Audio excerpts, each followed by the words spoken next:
Hey everyone, welcome back to your YouTube channel study on. हमने कल chapter coordinator start किया था, जो कि चैप्टर नंबर 8 है आपके एनसीईआरटी क्लास 9 की बुक का।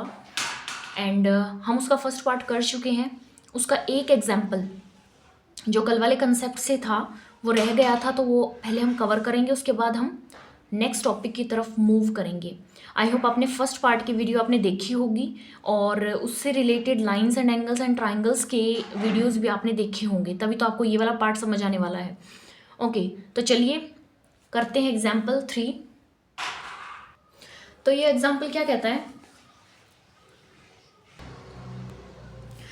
ABC is an isosceles triangle in which AB is equal to AC। Okay, क्या कह रहे हैं कि एक आइसोसेलेस, ये देखिए ये आपका क्या है, एग्जाम्पल है। थोड़ा सा मैं वीडियो को ऐसे कर लेते हैं।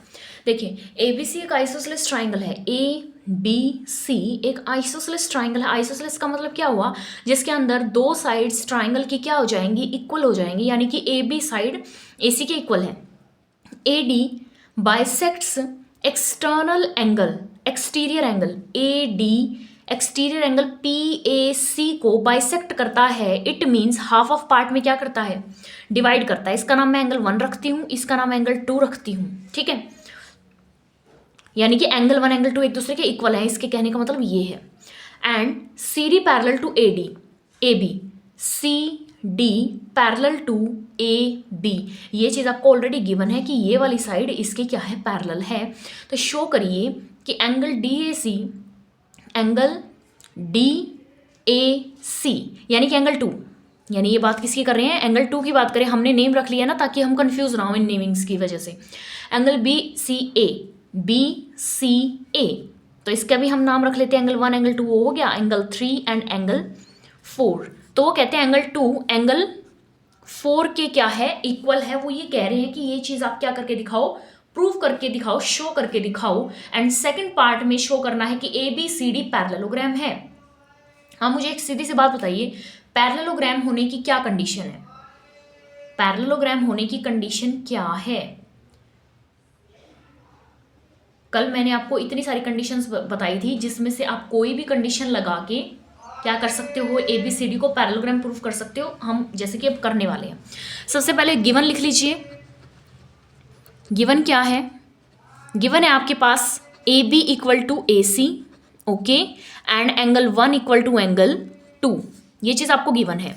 उसके बाद टू प्रूव क्या करना है आपको? प्रूव करना है angle 2 equal to angle 4। First part चल रहे हैं अभी हम। And ABCD is a parallelogram. Now come to proof. Proof में सबसे पहले देखिए, मुझे एक बात बताइए, if AB equal to AC है तो क्या एंगल 3 इक्वल टू एंगल 4 हो जाएगा? क्यों हो जाएगा? कल मैंने आपको एक थ्योरम बताई थी, कल बताई थी या फिर मैंने प्रीवियस चैप्टर में बताई थी, जो कौन सा था? कॉन्ग्रेंस ट्राइंगल्स चैप्टर में आपको बताया था। मैंने क्या बताया था? एक थ्योरम प्रूफ करी थी RHS कॉन्ग्रेंस रूल से। क्या थी? Opposite side of N isosceles triangle के सामने वाले जो एंगल्स होंगे वो एक दूसरे के क्या हो जाएंगे? इक्वल हो जाएंगे। और इसका कन्वर्स ये था कि अगर आमने सामने वाले एंगल्स इक्वल हैं तो उनके आमने सामने वाली साइड्स भी क्या हो जाएंगी? इक्वल हो जाएंगी। यही थ्योरम थी। तो आप लिखिए angles opposite to equal sides are equal, equal sides are equal. क्या ये बात क्लियर है? आई होप आपने वो वीडियो देखी होगी, तभी जाके आप ये कर पाओगे चैप्टर, ठीक है, क्योंकि बहुत सारे कंसेप्ट वहाँ से यहाँ पे यूज़ हो रहे हैं, ठीक है। एक चीज़ आ गई हमारे पास, ये इक्वेशन मैं 1 मान लेती हूँ, ठीक है। ये इक्वेशन क्या मान लेती हूँ? ये हमारी इक्वेशन हो गई 1। अब आगे चलते हैं। अब मुझे ये बात बताएं, एक प्रॉपर्टी और मैंने आपको बताई थी। क्या बताई थी?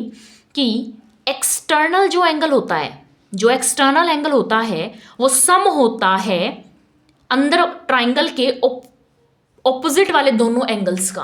क्या ये बात बताई थी? उसके साथ वाला एंगल नहीं लेना है, बल्कि एक्सटर्नल एंगल। अगर इस फिगर को मैं थोड़ा सा ऐसे बनाऊं, सिर्फ ये चीज़ बनाऊं, ये क्या है थी? A point, B point and C point. तो ये पूरा एंगल इन दोनों एंगल के सम के बराबर है। एक्सटीरियर एंगल प्रॉपर्टी, ये कौन सी प्रॉपर्टी थी? Exterior angle property. इसको लिखूंगी कैसे?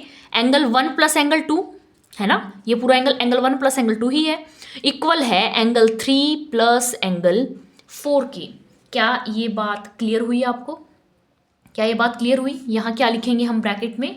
ब्रैकेट में हम लिखने वाले हैं exterior angle property. Exterior angle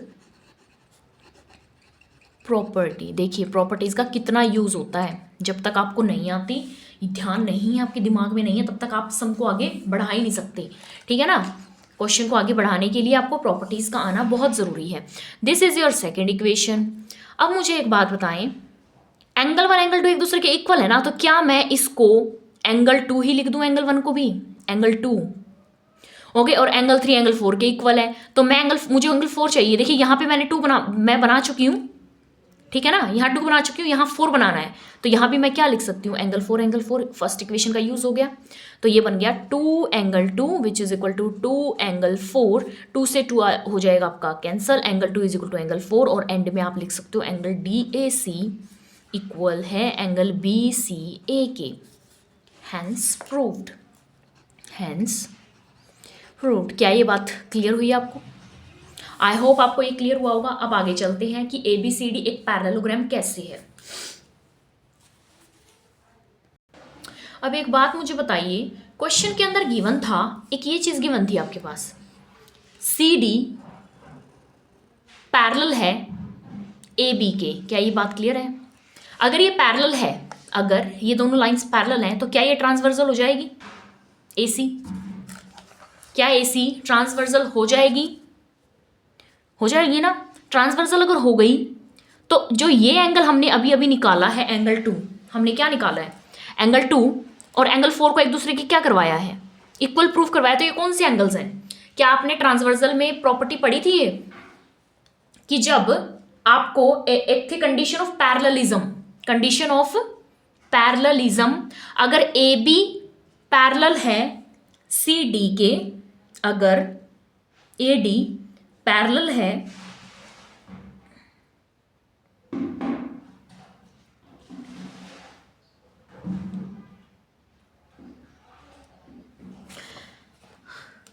अगर दो लाइंस आपके पास पैरेलल होती है ना और ट्रांसवर्सल क्रॉस करती है, तो उसके अल्टरनेट इंटीरियर एंगल्स क्या होते हैं? इक्वल होते हैं। पर इसी की उल्टा हम कन्वर्स अगर करें, कन्वर्स क्या करें, अगर अल्टरनेट इंटीरियर एंगल्स क्या हैं? इक्वल हैं, तो दो लाइंस जहां से वो एक ट्रांसवर्सल पास करती है, तो वो क्या हो जाएंगी? पैरेलल हो जाएंगी। ये कंडीशन थी पैरेललिज्म की। तो यहां से मैं यही चीज आपको प्रूफ करना चाहती हूँ कि अगर ये ट्रांसवर्सल लेकर चलें और ये एंगल्स आपके अल्टरनेट इंटीरियर एंगल है, तो क्या मैं AD को BC के क्या कर सकती हूँ? पैरेलल कर सकती हूँ। तो आप लिखेंगे सेकेंड पार्ट में क्या लिखेंगे कि angle 2 equal to angle 4 which are alternate interior angles, so by condition of parallelism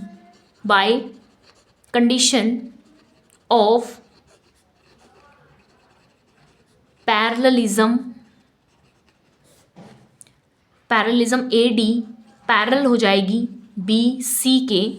अब देखिए AD पैरेलल है BC के और CD पैरेलल AB के ऑलरेडी गिवन थी ना, तो सो ABCD इज अ पैरेललोग्राम, क्योंकि पैरेललोग्राम क्या होता है? जिसमें ऑपोजिट पेयर ऑफ साइड्स क्या हो जाते हैं? पैरेलल हो जाते हैं, तो वो क्या बन जाता है आपके पास? पैरेललोग्राम बन जाता है। आई होप आपको ये एग्जांपल समझ आया होगा। बहुत ही इजी था, मैंने टाइम काफ़ी लगाया है इसको समझाने में, तो आप इसे दोबारा रिवाइंड करके देख सकते हैं। Now let's move to the next topic, that is, देखिए नेक्स्ट टॉपिक है आपके पास midpoint theorem. Midpoint theorem में क्या आएगा? पहले थ्योरम लिख लेते हैं, उसके बाद समझेंगे कि वो बोलना क्या चाहती है। The line segment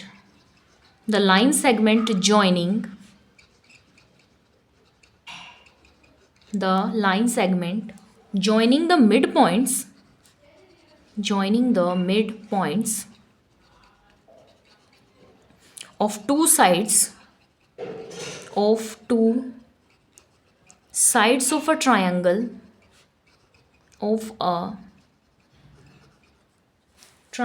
is parallel to the third side, parallel to the third side. Okay तो वो कहना क्या चाहते हैं, अगर मान लो आपके पास ए बी सी एक ट्राइंगल है और ई एंड एफ दो मिड पॉइंट हैं इन लाइंस के, और इनसे एक लाइन बन जाती है, तो जो ये लाइन बनती है ये इस लाइन के क्या होगी, पैरेलल होगी. वो ये कह रहे हैं इफ ई, इसको सिंपल में अगर लिखें, if E and F are mid points of AB and AC, then they are seeing EF parallel to BC. Okay clear हुआ आपको कि line segment joining the mid points, okay line segment joining the mid points of the two sides of a triangle is parallel to the third side. ये दो sides हो गई ना जहां पे मिड पॉइंट्स बन रहे हैं, मिड पॉइंट से एक लाइन क्रॉस करवा दी, लाइन बन जाती है मिड पॉइंट्स को ज्वाइन करवा के, तो वो लाइन ट्राइंगल की थर्ड साइड के क्या हो जाती है, पैरेलल हो जाती है. इज इट क्लियर और नॉट? ऑब्वियस सी बात है, आपको समझ आया होगा. अब इसी का कन्वर्स है हमारे पास. अब कन्वर्स क्या कहता है, सबसे पहले डेफिनेशन लिखते हैं कन्वर्स की. The line drawn through the mid point of one side of a triangle, the line drawn through the mid point of one side of a triangle,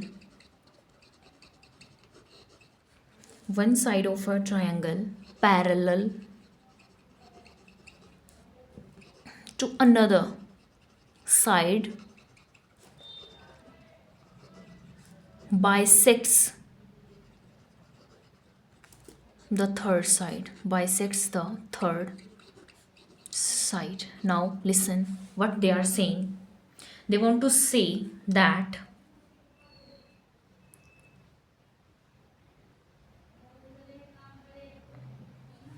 अगर एक वही है ट्राइंगल है A B C, the line drawn through the mid point of one side, एक mid point है दे रखा है उन्होंने, खुद दिया है, खुद बोला है उन्होंने कि एक मिड पॉइंट है एक साइड पे, उससे एक लाइन पास करती है दूसरी साइड पे, ओके दूसरी साइड पे पास करती है, और वो नीचे वाली साइड से क्या है, पैरेलल है एक अनदर साइड के. तो जो ये लाइन बनती है वो तीसरी साइड को बाइसेक्ट करेगी. बाइसेक्ट करने का मतलब क्या है कि हाफ ऑफ पार्ट में क्या कर देगी, डिवाइड कर देगी, यानी कि A F equal to F C हो जाएगा. यानी उल्टा अगर हम कहें तो एफ बी क्या हो जाएगा, मिड पॉइंट हो जाएगा. वो देखें सिंपल भाषा में क्या कहते हैं, मिड पॉइंट थ्योरम क्या कहती है कि दो ट्राइंगल की दो साइड पर दो मिड पॉइंट है, उनसे एक लाइन पास की, वो लाइन तीसरी वाली साइड के क्या हो जाएगी, पैरेलल हो जाएगी. ओके कन्वर्स कहता है कि एक ट्राइंगल की एक साइड पर क्या दिया हुआ है, मिड पॉइंट दिया हुआ है, उस मिड पॉइंट से एक लाइन पास करवा दो, एक लाइन क्रॉस करवा दी जो कि दूसरी लाइन पे क्या हो गई, चली गई. ठीक है, दूसरी लाइन पे जाके बनती है वो, और जो वो लाइन बनी है वो तीसरी वाली साइड के क्या है, पैरेलल गिवन है. दो चीजें गिवन है, एक तो मिड पॉइंट और एक पैरेललिज्म गिवन है आपको. और तो प्रूफ ये हो जाता है इस चीज से कि जहां पे वो लाइन दूसरी साइड पे क्या कर रही थी, क्रॉस कर रही थी या कट कर रही थी, तो वो उसको जब कट करती है तो बाइसेक्ट करती है, कट नहीं करती, क्या करती है, बाइसेक्ट करती है, इंटरसेक्ट करती थी, तो बाइसेक्ट हो जाती है, यानी कि एफ क्या हो जाता है आपका, थर्ड साइड पे भी मिड पॉइंट बन जाता है. देखिए इफ, सिंपल भाषा में, if E is mid point of A B, okay, and EF parallel to BC, ये दोनों चीजें क्या है, गिवन है. देन क्या कंडीशन है, देन कंडीशन है F is also mid point of AC.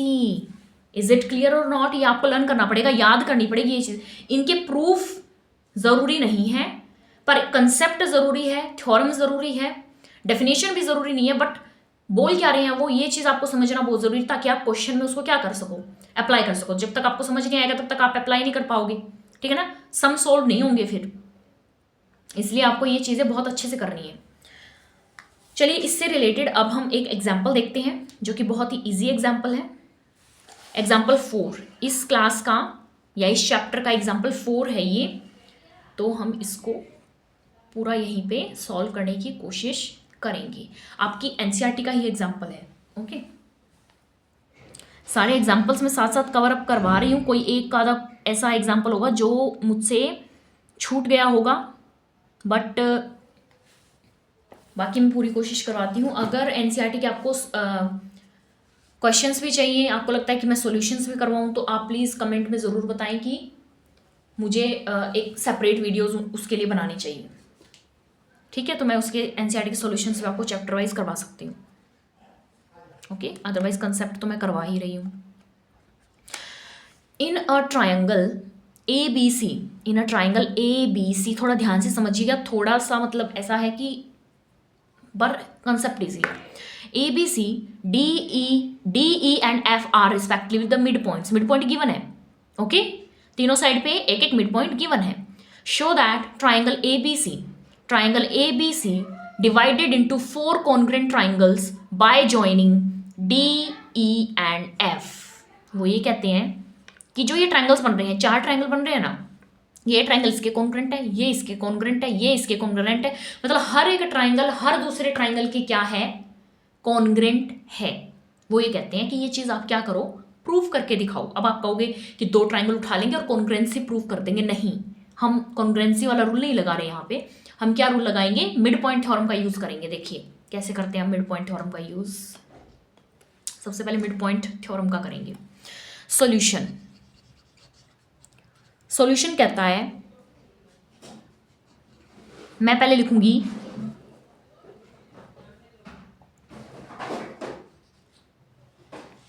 D, एक मिनट मैं नेम गलत लिख दिए हैं आई थिंक। ये ई है बच्चे, ये ई है, इसको एफ मान के चलो। ठीक है, ये क्या है, एफ। ठीक है, ठीक है, अब ठीक है। देखो ए बी साइड पे डी था, ए बी साइड पे डी था, फिर बी सी साइड पे ई है। ठीक है ना, मैंने उल्टा लिख दिया एफ एंड ई, तो कन्फ्यूजन हो जाती है इसी चीज़ से। अगर डायग्राम पे आप लेबलिंग ठीक से नहीं करते हो ना, तो इससे बहुत मतलब पूरा क्वेश्चन आपका गलत हो सकता है। तो ध्यान से नाउ ध्यान से देखिए, उन्होंने बोल दिया D and E, in 2 sides को देखिए, ए बी एंड ए सी को। डी एंड एफ क्या है, मिड पॉइंट्स हैं, तो it means D F parallel हो जाएगी बी सी के, डी एफ पैरेलल हो जाएगी बी सी के। क्यों, मिड पॉइंट थ्योरम, यही बोलती थी ना मिड पॉइंट थ्योरम। सिमिलरली ये वाली और ये वाली साइड अगर मैं देखूं, या फिर ये वाली और ये वाले ले लो, ए सी एंड बी सी ले लेते हैं, दोनों मिड पॉइंट्स हैं, तो E F parallel to A B. क्या बात सही है, due to midpoint theorem. Similarly ये वाली साइड और ये वाली साइड देखिए, D and E, D E parallel to A C, इन सब के लिए आप क्या लिखेंगे, मिड पॉइंट थ्योरम। यही बोलती है मिड पॉइंट थ्योरम। ठीक है, कुछ नहीं किया, सिर्फ मिड पॉइंट थ्योरम का यूज़ किया, मिड पॉइंट्स आपको गिवन थे। नाउ अब देखते हैं, अब है ना, सबसे पहले आइए इन क्वाड्रिलेटरल ले लेते हैं। क्वाड्रिलेटरल तो है D F E B, D F E B. इस क्वाड्रिलेटरल में देखिए, ये क्वाड्रिलेटरल देखिए आप ध्यान से, ये वाला क्वाड्रिलेटरल मैंने आपको स्टार्टिंग में लिखवाया डी एफ पैरेलल है बी सी के। तो आप मुझे एक बात बताएं, अगर ये वाली लाइन इस पूरी लाइन के पैरेलल है, तो आधी लाइन के भी तो पैरेलल होगी ना, होगी कि नहीं, ऑब्वियस सी बात है, एकदम कॉमन सेंस वाली बात है। ठीक है ना, चाहे मैं पूरी लाइन ड्रॉ करूं, चाहे मैं आधी ड्रॉ करूं, मेरी मर्जी। डी एफ पैरेलल हो है बी ई के, क्योंकि हमने फिगर ही ये वाली ली है, हमने फिगर ही आधी ली है ना, नीचे से पूरा नहीं ले रहे हम, तो ये चीज़ है क्या, ठीक बात है। ओके, डी एफ पैरेलल हो गया बी ई के। अब यहाँ से देखिए मैंने लिखवाया था एफ ई, ये देखिए एफ ई पैरेलल है ए बी के, तो सेम चीज़ मैं यहाँ भी लिख सकती हूँ ना, एफ ई पैरेलल हो जाएगा बी डी के, एफ ई पैरेलल हो जाएगा बी डी के। ओके, तो क्या दोनों चीज, ये कंडीशन आ गई, it means D F E B आपके पास क्या बन गया, पैरेललोग्राम बन गया। अब आपको पता है in a parallelogram diagonal bisect diagonal diagonal है वो डिवाइड कर देगा पूरे पैरेललोग्राम को इनटू टू कॉन्ग्रेंट ट्राइंगल्स। तो ट्राइंगल, तो मैं सीधा लिखूंगी so triangle B E D and triangle B E D and F E D are congruent. क्या बात समझ आई? एक क्वाड्रिलेटरल समझ आया। सिमिलरली दूसरे क्वाड्रिलेटरल पे चलती हूं मैं। ये वाले क्वाड्रिलेटरल पे आ जाइए, इस क्वाड्रिलेटरल पे आ जाइए। 3 क्वाड्रिलेटरल बनेंगे इनमें। इन क्वाड डी एफ सी ई, यहां भी देखिए डी एफ पैरेलल हो जाएगा ई सी के, ठीक है। एंड डी बी पैरेलल हो जाएगा ई एफ के, यहां से आ गया D F C E also parallelogram. तो यहां से भी दोनों ट्राइंगल क्या हो जाएंगे? कॉन्ग्रेंट हो जाएंगे। Similarly in quad A D E F, अब ये भी तो कोऑर्डिनेटर है, ये वाला ऊपर वाला, ये देखिए ध्यान से, ठीक है ना। तो यहाँ पे आएगा D F parallel to A F, D E parallel to A F and E F parallel to A D. तो यहाँ से क्या हुआ? A D E F also a parallelogram. अगर सारे पैरेललोग्राम हैं तो वो दोनों उनके जो डायगोनल्स हैं वो पैरेललोग्राम को दो कॉन्ग्रेंट ट्राइंगल्स में क्या कर देते हैं? डिवाइड कर देते हैं। तो इट मीन्स सारे ही ट्राइंगल एक दूसरे के साथ क्या प्रूव हो गए? कॉन्ग्रेंट हो गए। इज इट क्लियर और नॉट? आई होप आपको समझ आया होगा। कंसेप्ट मेन चीज थी आपको बताना कि कैसे ये चीज आती है। Now move to second example. देखिए 5th एग्जाम्पल है, ध्यान से देखिएगा ये चीज। इसमें कन्वर्स लगेगा मिड पॉइंट थ्योरम का क्या लगेगा इसमें? कन्वर्स। देखते हैं कैसे। L, M and N are 3 parallel lines intersected by a transversal, दो transversal P and Q, transversals P and Q, such that L, M and N cut off equal intercepts AB, intercepts AB, BC on P, show that L, M, N cut off equal intercepts D, E and F, E, F। देखिए थोड़ा सा language को समझने की कोशिश करें। L, M, N 3 parallel lines दी हुई है, P and Q ट्रांसवर्सल उनसे पास करती है और इस तरीके से पास करती हैं कि L, M, N पर इक्वल इंटरसेप्ट बना के चलती हैं। P लाइन बनाती है A, B and B, C intercept. वो कहते हैं शो करके दिखाओ कि Q जो ट्रांसवर्सल है ना वो भी L, M, N के थ्रू D, E और E, F इक्वल इंटरसेप्ट बनाती है। यानी कि सिंपल सी भाषा में ये बात दी हुई है कि B मिड पॉइंट आपको गिवन है और E को मिड पॉइंट आपको क्या करवाना है? प्रूव करवाना है। एम आई क्लियर और नॉट? बात समझे आप? देखते हैं सॉल्यूशन क्या कहता है। सॉल्यूशन कहता है, सॉल्यूशन में सबसे पहले देखिए गिवन क्या है? गिवन एक छोटी सी बात है, B is the mid point. Equal intercept का मतलब क्या हुआ? ये लेंथ और ये लेंथ क्या इक्वल है? इट मीन्स बी क्या हो गया? मिड पॉइंट हो गया ना एसी का।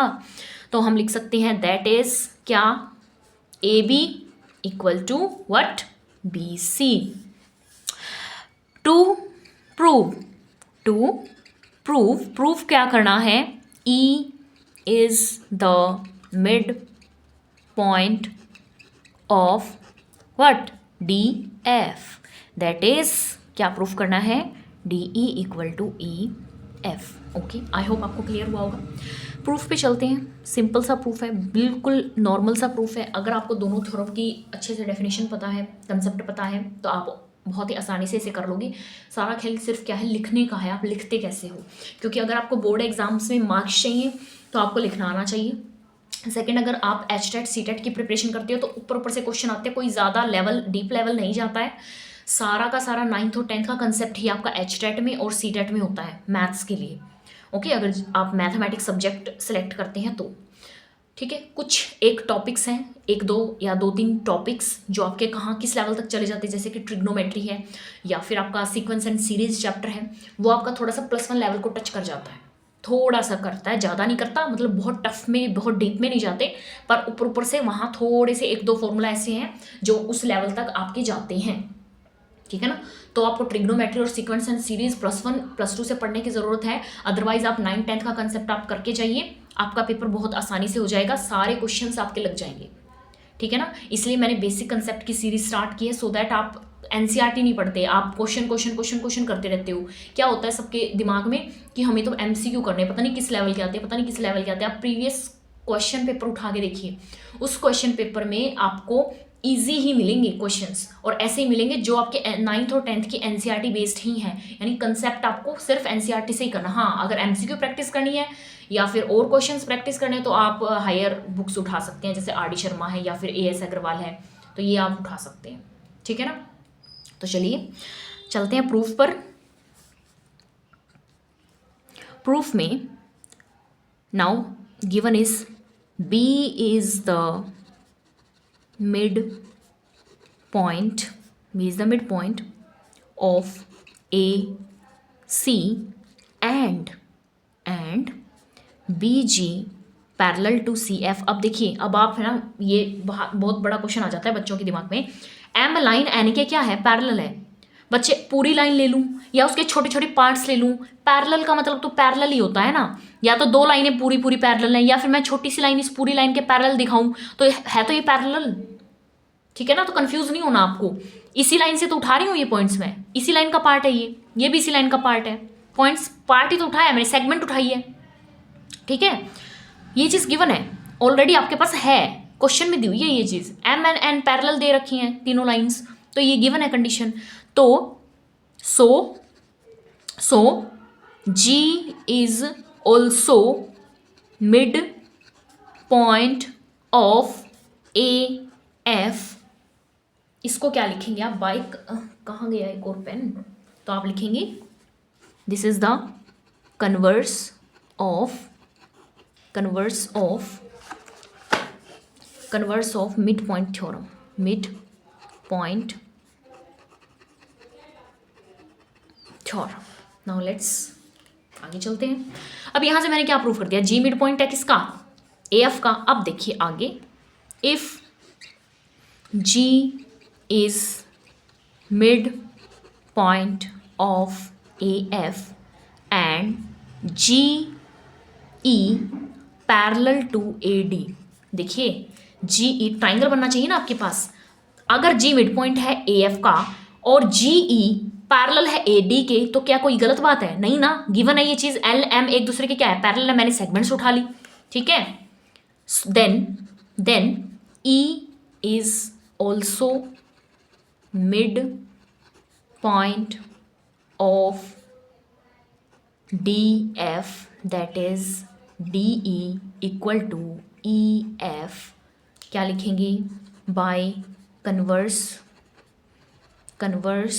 of midpoint theorem. Chapter easy है अगर आपको कंसेप्ट समझ में आ गए, अगर कंसेप्ट आपको समझ नहीं आए तो इट मीन्स आप क्वेश्चन सॉल्व नहीं कर सकते। तो सबसे पहले जाइए और अपने कंसेप्ट को स्ट्रॉन्ग बनाइए, थ्योरी को बार बार लिख के लर्न करने की कोशिश करिए, याद करने की कोशिश करिए, ठीक है। छोटे छोटे आप शॉर्ट नोट बना सकते हो, या जैसे भी है चार्ट पे लिख के, जैसे आपको लर्न करना है आप वैसे करिए, बार कॉपी पे लिख के करते हो, पढ़ के करते हो, कैसे भी करते हो, रिवाइज करिए उसको, उसके बाद ही आप क्वेश्चंस लगा पाओगे। This was your chapter coordinators. And next हम कल की क्लास में नया चैप्टर सर्कल्स स्टार्ट करेंगे पहले, जो कि आपकी नई एनसीईआरटी का चैप्टर है, चैप्टर नंबर ये 8 था तो वो 9 है, ठीक है। सर्कल्स चैप्टर 9 है, तो हम कल उसका बेसिक कंसेप्ट स्टार्ट करेंगे, देखते हैं कितनी क्लासेस उसके लेनी पड़ेंगी। सो आई होप आपको समझ आया होगा जितना मैंने समझाया, और आपको आ ही रहा होगा समझ, ओके। तो अगर समझ नहीं आता है या कहीं भी दिक्कत होती है, कोई भी डाउट होता है, तो आप कमेंट सेक्शन में पूछ सकते हैं, मैं आपका रिप्लाई ज़रूर करूँगी। एंड अगर आपको वीडियो पसंद आई हो तो लाइक शेयर एंड सब्सक्राइब करिए, और see you in the next video, bye bye.